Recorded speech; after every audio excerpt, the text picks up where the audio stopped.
Good day, my little teacups. Would you like to join me on an adventure? Versus the press? Yes, we're back with what should have possibly be the final episode of the Beginner's Guide.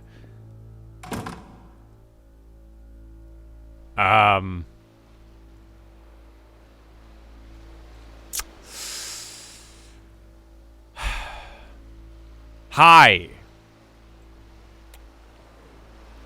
Lovely weather we're having, right? Yeah. Oh, there's dialogue. My friends!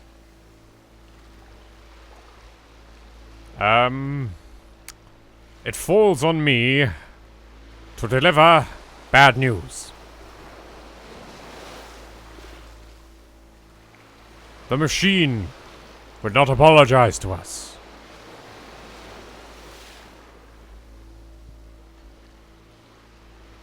But we will find a way to live without it. We do not need its games. Oh, pardon me. Sorry. Let us show it that we are not our failures. Follow me. We will destroy the machine.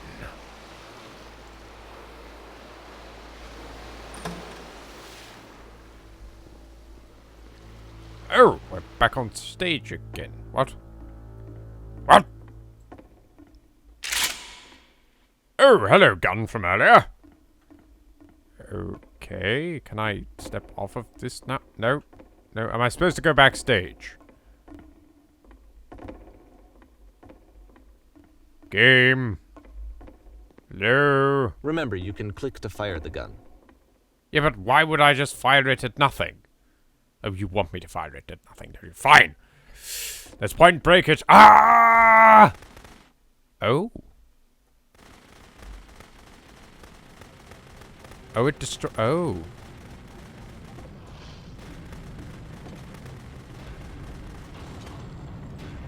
Coda, I'll make sure your work dies here. I'll make sure you are known forever.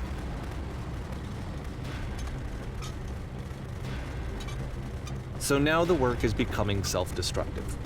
And I'll tell you, at the time that I first played this game, shortly after he made it, here's what I'm thinking to myself. I'm thinking that Code is stuck in his own head, and that it's having a very negative effect on him, and that all he needs to do is just start showing his work to people, to get some actual feedback on his games. It might get him out of isolation. And so, as I'm thinking this, I realize that I could be the one to initiate it. Because it would never occur to Coda to start actively soliciting feedback, so what if I did it for him? If he could see the difference it would make to have more actual conversations with other human beings, would that bring him out of his mental spiral? Would it give him confidence in himself? I think would it you bring should meaning back probably into consult his work? him about that, dude.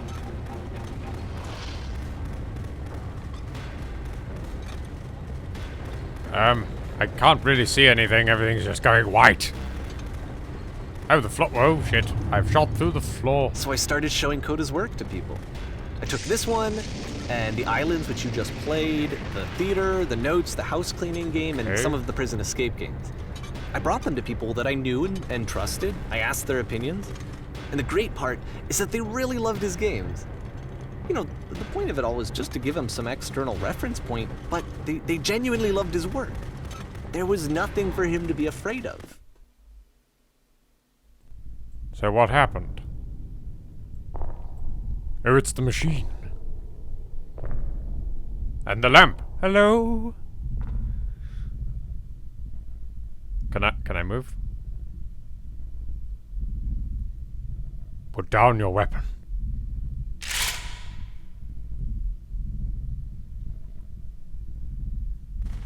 Oh, I'm supposed to just hold the Can thing. you see why I felt like this was the right thing to do? Because it's the thing that I always feel like I need, to be told that my work is good, that I am good. When someone really connects with a thing that I've made, when they see themselves purely in my work, there's nothing that feels better. And I got to give that very same feeling to my friend. I did something, I really felt like I'd done something good, like I was a good person. I felt like there was a friend that was in trouble and was unhappy and maybe didn't like themselves, and I could fix it. if I could give him this gift, maybe I could fix the problem. You don't fix people, dude. They're told not me toys. how much they enjoyed his games. It was the best feeling. It was the absolute best feeling. It made me feel so happy. So dude. beautifully, beautifully happy. Dude.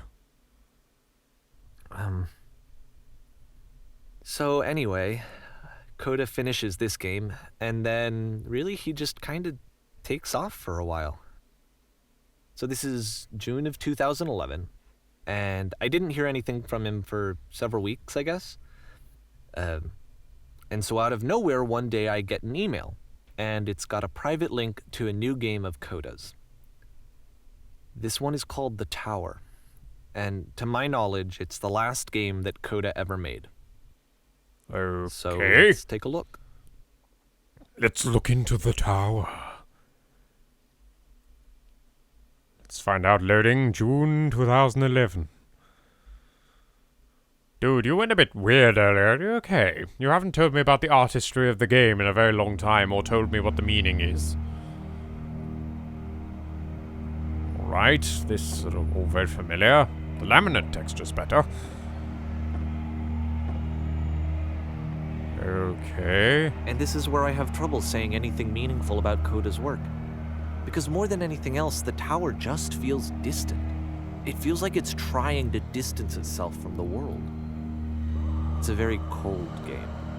Well, yeah, he didn't want to have his game shown to very many people, and then you just did it for him. It's kind of a bad move, dude. You gotta make it be on their terms if this person's actually suffering from some kind of problem. You've gotta help them through it. Not try and force them through it. This room actually has a maze in it. Oh. Except that all the walls of the maze are invisible. And then Papyrus! every time you touch one of the walls, there's this awful flashing and noise, so the experience is really miserable. The game goes beyond not being meant to be played. It actually seems to despise the player for trying to play it at all. But I do want to show you the rest of the levels, so when you're ready to continue, press enter and I'll put a bridge over the maze. Fine. I don't think there's going to be any kind of option for... Oh, hello, developer textures from Stanley Parable. Boing, boing, boing, boing, boing, boing. Sorry, that's probably very annoying, isn't it? I'll stop. I'll stop annoying with my boing. And to be fair, it's not like this is the first game that's needed some modification to be playable. Like the house cleaning game. You know, that one used to actually loop the cleaning chores and you just cleaned a house forever. Oh god. I had to cut it off so that you could exit the house and the game would actually end. Indeed. But that game had an idea that it was actually trying to communicate. Indeed. Oh, What's the deeper idea behind the invisible maze?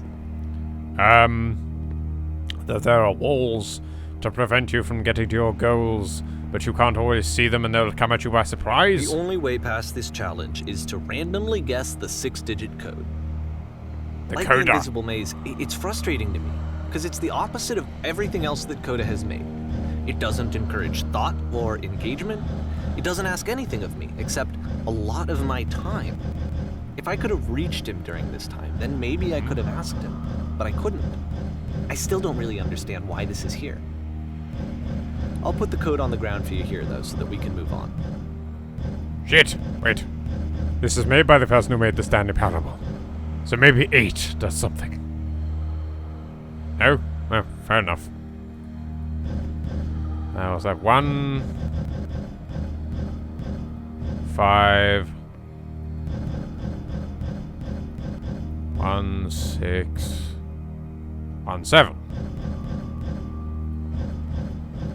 1, 7. Flip the switch. There we go. Yes. Yes. Yes. See, audience. See over there. There's a light. Over at the Frankenstein place. Let's go. Come on. Onwards, audience. Through the tower. Or actually down the tower. Oh no. The switch to open this door is actually on the other side of the door. I thought that was a fog wall. It's literally impossible to solve from this side. So even if you somehow brute forced your way through the first 2 challenges, and you got to this point, there's actually just no way to progress. And it's scary for me, the idea of Coda cutting himself off entirely. Just saying, that's it, that's the end of the conversation, not giving me any way to fix the problem. Maybe he doesn't want you to fix his problems. When I can't fix the problem. But I can open this door for you, so let me do that. Was I a failure for not understanding this game? I mean, I don't know why I would be. It's not like everything needs to have a solution, but I feel it somehow. I feel like I failed, and I don't understand why. Well, if you're right, and a game is an expression of everybody's, and how they make their game, the fact that you keep going and breaking things, or trying to tweak it so that you can actually complete it, because you need a sense of completion. It's interesting. It makes one question the nature of what a game is, and what anything is, really. I remember. It's June of 2011. I'm playing this for the very first time. And as I'm playing, I'm thinking to myself, I don't know this person. How are you playing this if you're not breaking it? I have no idea who this person is. It wasn't the guy I knew. It wasn't my friend. I had come to so many conclusions from looking at all of his work up to this point, and then suddenly none of them... Sorry about all the massive banging noises in the background, audience. My neighbors keep coming and going and slamming their doors really loudly. I had been trying to, though. That was the thing. For years, I was trying to get to know him, to understand who he actually was and what he stood for. I asked him so many times to please just tell me what his games mean to him. I asked him please to tell me what the 3 dots mean. Thank you! And he wouldn't. I've been questioning those 3 dots. It's not just me. I'm not just crazy. They said I was mad. Mad! Mad! But it wasn't just me. Ooh, purple light shiny. Sorry, what was I talking about? Right, onwards! A bit of a buggy texture on there. Come on! Getting a little bit, I just felt so strongly that if I could have connected with him, that if I could have somehow made his work my own, that I would finally be once and for all happy. It was that I needed to see myself in someone else. I needed to be someone other than me. And he stopped and left. And it felt somehow like I had failed. So, is anyone else getting a bit of a feel of both the Mines of Moria and the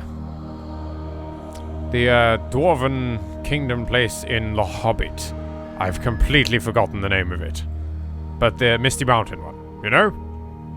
Erebor? Is that it?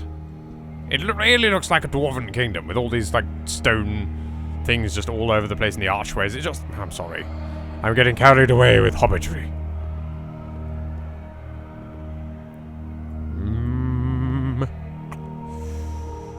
Either that or it looks like a Sith temple to me. Really getting a lot of Sith vibes from this.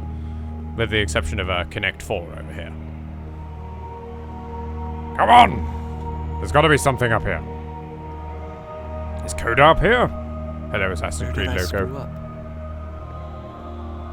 Oh, it's alright. It's alright. You didn't screw up much.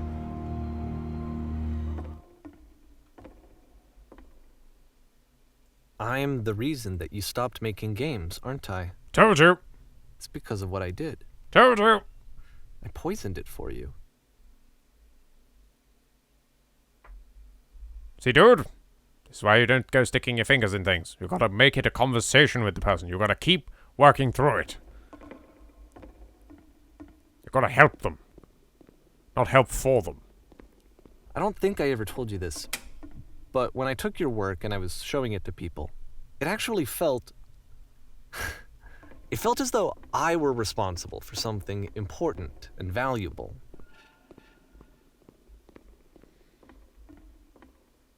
And the people who played them, they treated me like I was important. They really listened and cared about what I had to say. And it was all about you. Even though I was showing your work, it was... I felt good about myself. Finally. For a moment, while I had that, I liked myself. Indeed. You did it for you, not Coda.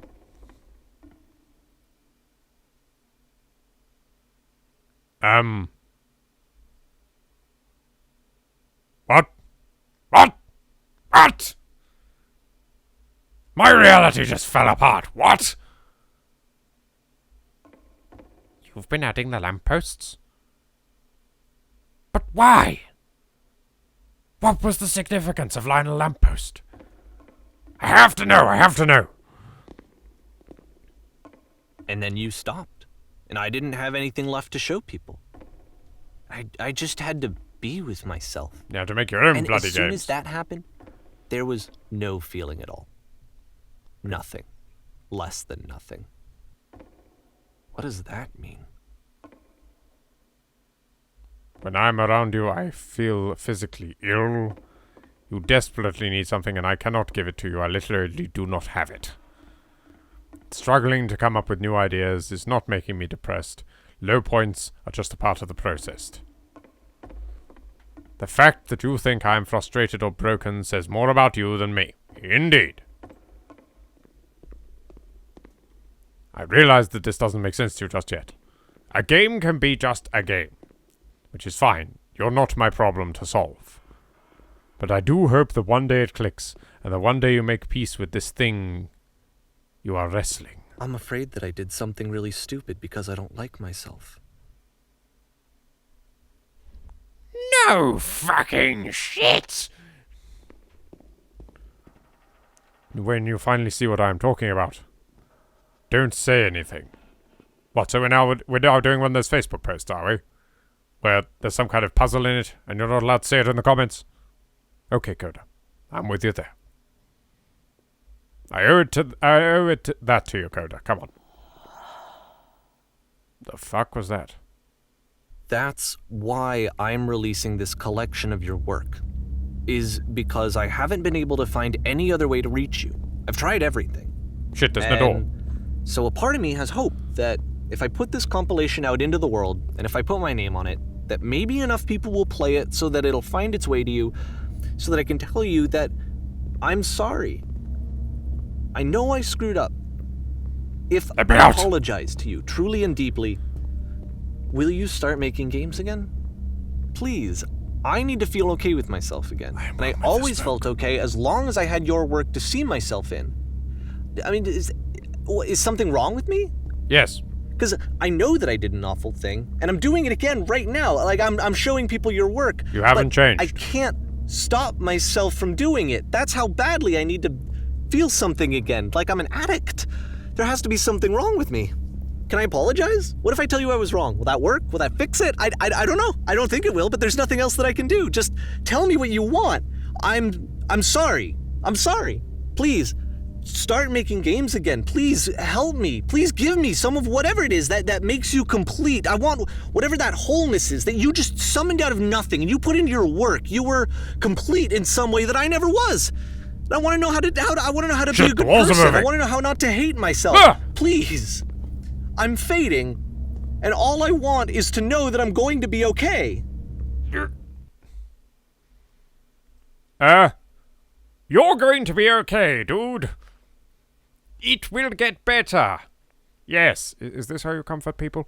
It's all okay. Nothing is wrong. No. Epilogue. It's all okay, dude. Have some tea and biscuits. Okay then. Righto, there's no faces on the clocks. There's a big ass TV. More love, more praise, more people telling me that I'm good. Always more. It's like a disease. What? Oh, the frame rate's gone to hell. Sorry. There's nothing on the signposts. Ugh. Oh, well, you can think again, mate, if you think I'm getting on the ominously open train door. I've seen horror movies. No. bloody lamppost again. You're different. You're not Lionel Lamppost, you're Larry Lamppost. Can I go across it? No. Oh, fine. The frame rate is dying. I'm gonna just stare at the floor. It worked in Stanley Parable. Yep. Okay. The best games made by this bloke. Staring at the floor is the way to solve frame rate issues. Sorry about this, audience. My PC is from the Stone Age. I think I've explained that to a lot of you in the comments, but it's terribly old and really does not run well. I'm frankly staggered I got this far with it. But of course, scraping together the funds to upgrade has been a little bit difficult. Hence why there was a hole in that wall. Solution. Oh! Oh, we've ended up in here! Ooh, this looks lovely! I'd really love what you've done with the playhouse. Hello, massive train. Okay. Yeah. Frame rate's dying again. Sorry, we're just gonna have to slog through it this time. I think it's these trees' fault myself. I guess if someone had told me ahead of time that he just really enjoyed making prison games, maybe I wouldn't have thought he was so desperate. The Escapist is a fantastic game, and that's a prison so many game. People that he was depressed. Maybe he just likes making prisons. Maybe. Or maybe he just wants to lock you in it so that you'll stop it and leave him alone. Ooh. Oh, the design of this place is lovely. The steps. Sorry, I just really like this architecture for some reason. It looks Even like a fancy now, hotel. The disease is telling me to stop. Don't show people what a shitty person you are. They'll hate you. Well, I'll be honest, from the way you've behaved, I think you're a bit of a dick, but... that's mainly just Coda talking through me, I think. I'm going to reserve judgment. More than I've already made. Anyway, this game is doing weird things to my psychology. Sorry, I'm just going to play. Playing is my escape, and I need to escape. God, this game's making me question my psychology now. What the hell? Stop it. And now I'm in a cavern. Also, who made this game, then? If that last one was the last one Coda made, is this you? Or is this another Coda one? I'm really confused. Because I understand the game needs some representation for me to go through while you do your narration bit, but... If I knew that my life depended on finding something to be driven by other than validation, what would that even be? It's strange, but the thought of not being driven by external validation is unthinkable. Like, I actually cannot conceive of what that would be like. Try money. Love for your art? Have you considered tea? It's a good driver, actually. Well, that one's lit up, so I'm not going to go down that one. I'm going to go this one. And fling myself off there. No. What now? Well, now we just follow the, slightly pink marble road, I suppose. Come on, dude. Cheer up. Let's go. It's an adventure. You and me. I think I need to go. And I'm sorry, because I know that I said that I would be here and I would walk you through this, but I'm starting to feel like I have a lot of work to do. I have a lot that I need to make up for. And so I'm just gonna... What? No, don't go. Don't leave me here alone. Please? Please don't leave me alone. I'm in a dark, scary cave. I don't like this. Oh. Okay, well, follow the pink marble road. Follow the pink marble road. And I'm in the set of Serious Sam 1. Okay.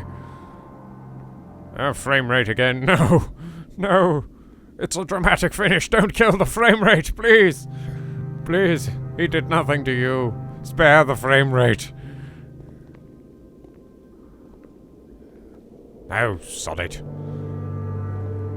You've come here to watch a moustachy British bloke mumble about tea for up to half an hour. I think you can deal with a little bit of low frame rate on this one occasion, can't you? For me, please. Please, I need your validation. Please. And fling myself down the hole. Geronimo! Oh. It's Elevator Simulator. It's so tempting to steal Jesse Cox's elevator song right now. No! No! Bad OEM. Bad! No! Mustn't do that. No! No! Stop that. Stop that. Thank you, elevator. And we're back here again. Except it's all blue now. Dabbity-dabba-die. Empty. Empty. Alright then. Boingy, boingy, boingy, boingy. Even boinging isn't filling me with joy anymore. That's a long corridor, dude. That's a long corridor. This is like Neverhood levels of long corridor. Really? Fine. Oh, no, I'm not going to speed this up, audience. If I have to walk through this, you're walking with me.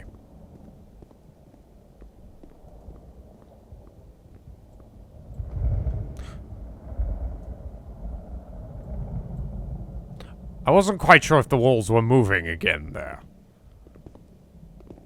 They seemed to be moving. You're that beam from earlier, aren't you? The one that sent me to space. Hello! Well, guess I'll fling myself into you then. I'm always flinging myself into things today. Yep, and glitch through the ceiling. Come on. You son of a glitch.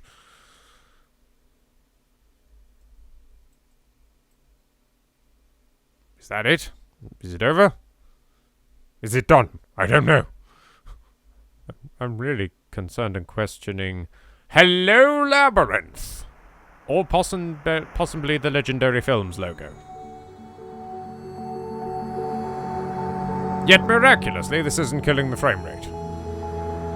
Huh. Well, I'm just going to stare at this for a bit and remind you all of The Great Gatsby.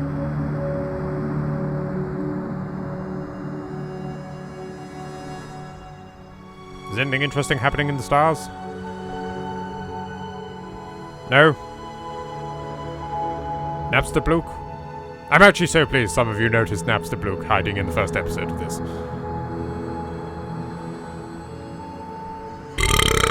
Pardon me. Well, this might well be the end of the beginner's guide. Is this it? Am I just to float in space forever? Why is there a clearly defined circle cut into the stars? We will never know. Turn back. For R. Turn back from this cave. Oh, it is going to change. Let me prove that I'm brave. Let me keep going. Big salute to all of you who worked on this. Brilliant game. The cave goes for miles and miles and miles. It really does make you question a lot of things. And you're so tired, but I know that you're strong. So turn back.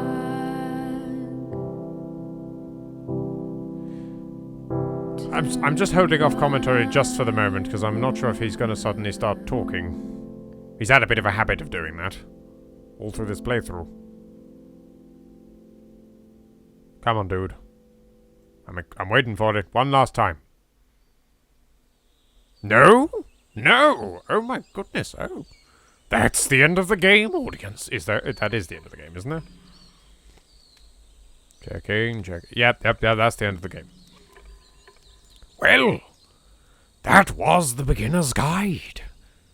I'd like to start off by firstly saying again, massive thank you to David Anderson for donating this. Excellent game. Loved it from start to finish. I will absolutely confess, I did get a little bit annoyed with the narrator some points. When he was trying to I felt over-explain things, but you know what? If you stick with this game, it's really got a damn deep story. And frankly, I understand why he felt he was over-explaining it, because he wanted to feel important about himself. And yes, I am taking that character at face value, because that's what was presented to me. I could look for deeper meanings, but, well, that would require me to be smart, wouldn't it, audience? Something I am most certainly not. This has been a fantastic game. A fantastic adventure. Thank you all for joining me on this... This has been a fantastic game. A fantastic adventure. And thank you all for joining me. This has been The Beginner's Guide.